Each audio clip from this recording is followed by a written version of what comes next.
Good morning. We're coming on the air because we're about to get our first look at today's White House meeting between President Biden and President-elect Donald Trump, the two sitting down in the Oval Office just a short time ago. This is Donald Trump's first time back in the White House since he left Washington in January 2021. There has been no shortage of harsh words, obviously, from either side for the other. President Biden inviting Trump to the White House after his election victory over Vice President Kamala Harris. There was no White House meeting after Joe Biden defeated Donald Trump in 2020. President Biden committing to uphold the peaceful transfer of power. This meeting comes as Donald Trump moves quickly with his transition team at Mar-a-Lago, building his new administration. He's already filling top positions, including naming his chief of staff, deputy chiefs of staff, UN ambassador, and Homeland Security chief. Last night, he also revealed Fox News weekend host and Army veteran Pete Hegseth as his choice for defense secretary. We also know Elon Musk and Vivek Ramaswamy will play major roles in the new administration, creating the Department of Government Efficiency. It will likely exist outside the federal government, with its expected focus to cut many government agencies. President-elect Trump has vowed on day one to rescind a number of President Biden's executive orders, including those concerning immigration. As they meet in the White House, Republicans on the Hill, meantime, are deciding on new leadership in Congress, who will be the next Senate Majority Leader, with Mitch McConnell stepping down.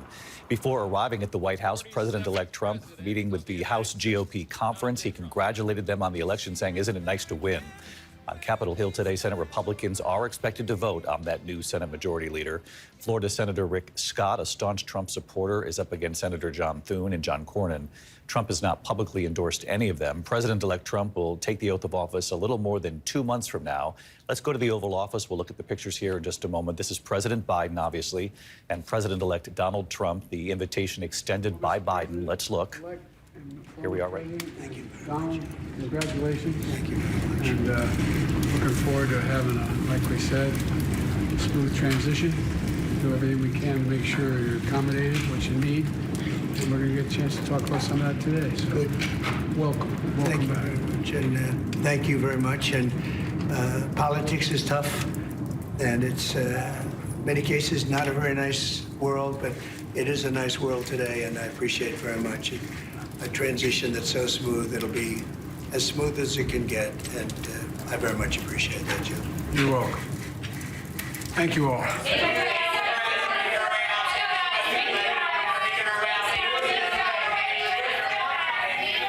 You can't blame them for not trying. They're the reporters in the Oval Office asking questions of the President-elect Trump right there and of President Biden, smiling at each other, but not taking the bait, if you will, any of the questions inside that room. You heard President Biden say to the President-elect, "We want to make sure you have a smooth transition of power. We're here to help you with anything that you need."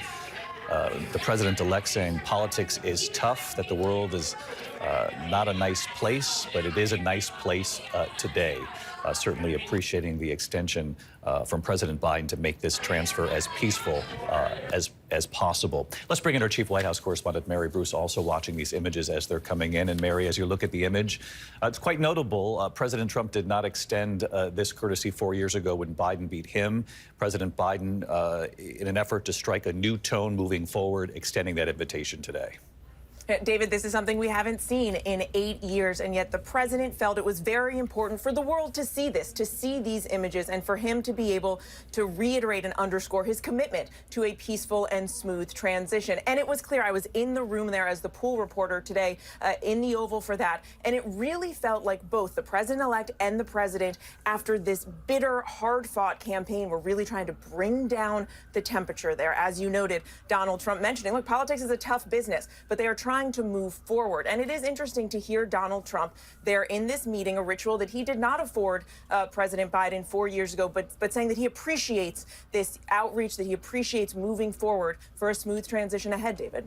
Mary, stick with us. I'll come back to you in just a moment. John Carl, you're also watching along. I know you were there when then President Obama extended the invitation to the President-elect Donald Trump for his first term in office. Yeah, and I have to tell you, these are two moments that are extremely rare in the life and career of Donald Trump. Two moments where he is not the person driving the conversation. He is not the person who is convening the meeting.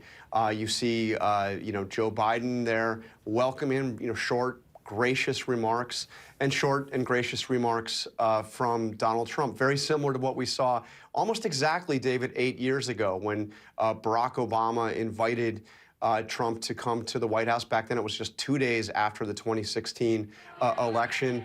And a very similar scene at that point. Donald Trump actually said that he would be seeking counsel of President Obama as he started his administration.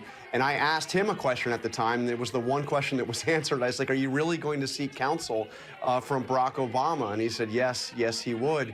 And I'll tell you, the graciousness didn't last long back then. It was another obviously bitter campaign. We'll see how long the graciousness lasts this time. John Carl, I appreciate it. Let's get right to the Hill. Rachel Scott, a lot of news on Capitol Hill. The president-elect was there just a short time ago. Now, of course, at the White House with President Biden. That's the spray from the beginning of the meeting. I presume the meeting continues between the two, President Biden, President-elect Trump. But significant for a number of reasons at the White House. Also significant, his visit to the Hill just a short time ago. Exactly, David. Before that face-to-face meeting between President Biden and also President-elect Donald Trump, the president-elect was here near Capitol Hill. He was meeting with House Republicans behind closed doors. And I'm told right off the bat, you had Speaker Johnson acknowledge that the coattails, in his word, were enormous, that not only having President-elect Donald Trump at the top of the ticket for Republicans got them the majority in the Senate, that they believe they are inching closer to a strong majority, although it may be small, over in the House.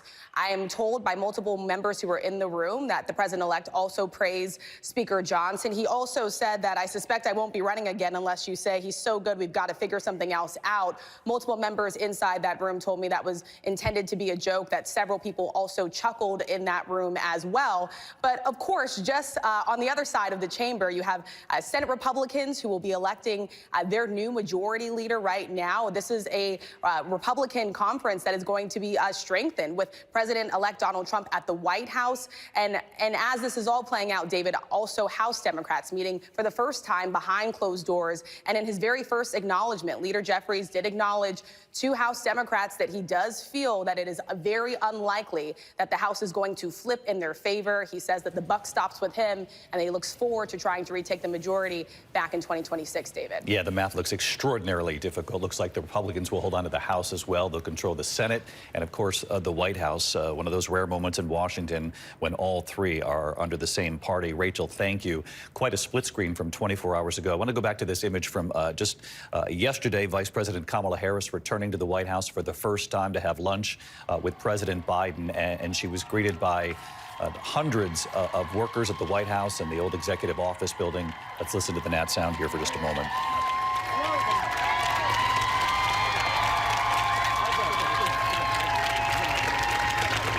It happens every 4 years. There are winners and losers in these presidential elections. She thanked the team gathered there, and she said there is still a lot of work to get done, but that she was grateful for their support. Mary Bruce, any reporting on the lunch between President Biden and the vice president, the words that they might have shared?